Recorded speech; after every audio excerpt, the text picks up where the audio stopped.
Iran की धरती देखिए इस वक्त कैसे धुआं धुआं हो गई है।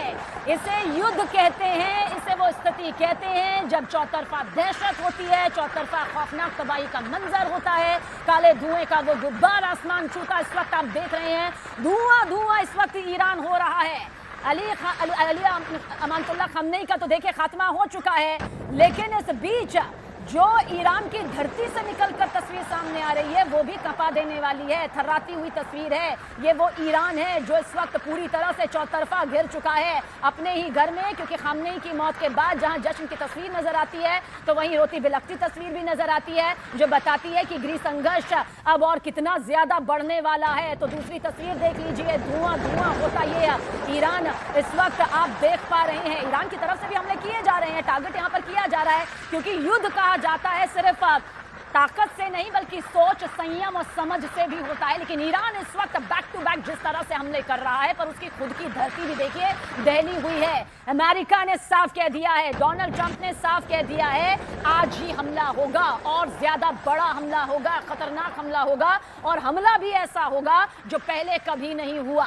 हालांकि बात कभी भी दो देशों के बीच के युद्ध की नहीं होती। इतना तय कि ईरान सीधी टक्कर तो देखिए ले नहीं सकता है, लेकिन इतना तय कि यह युद्ध अगर और आगे इसी तरह से बढ़ता है तो यकीनन वो अर्थव्यवस्था से जुड़ी ये तस्वीरें भी नजर आएंगी, जिसको वैश्विक स्तर पर आज हम अपने सबसे बड़े डिफेंस पैनल के साथ में यहां पर चर्चा का विषय बना रहे हैं। क्योंकि युद्ध की ये तस्वीरें ईरान की जमीन से भले ही आ रही हैं, लेकिन अब इसी तस्वीरों को आगे बढ़ाती हुई वो तस्दीक करती हुई तस्वीर भी नजर आएगी जिसमें और भी ज्यादा खौफनाक होती हुई स्थिति नजर आएगी। अभी हमने ईरान के मिसाइल हमले देखे, ड्रोन हमले यहां पर देखे, लेकिन अब हम देख रहे हैं कैसे इन हमलों के जरिए ईरान खुद भी थर्राया हुआ है। कर्नल दानवीर, जल्द रिएक्शन।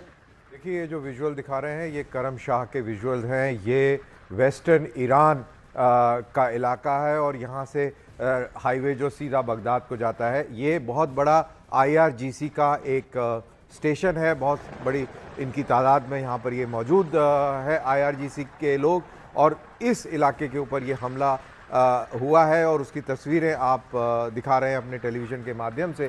तो जब डोनाल्ड ट्रंप कहते हैं कि बहुत बड़ा हमला होने वाला है और भयानक हमला होगा, तो वो IRGC के ऊपर हमला होगा।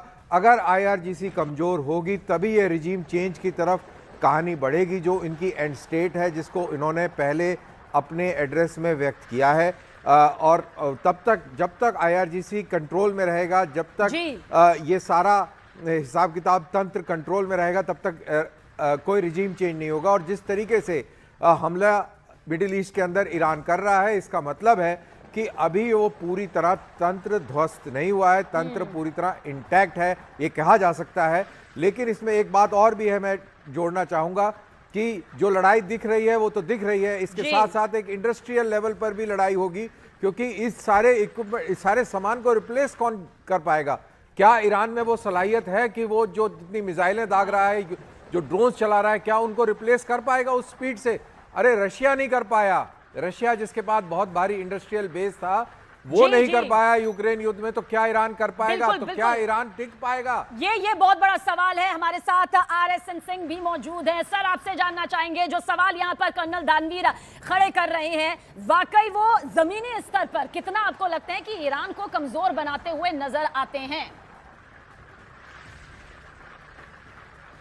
देखिए, पहली बात कि रेजीम तो चली गई है, चेंज हुआ है या नहीं वो मैं नहीं कह सकता, बट द रेजीम चेंज हो गई है। थोड़ा सा ईरान के इंटरनल डायनेमिक्स को समझिए।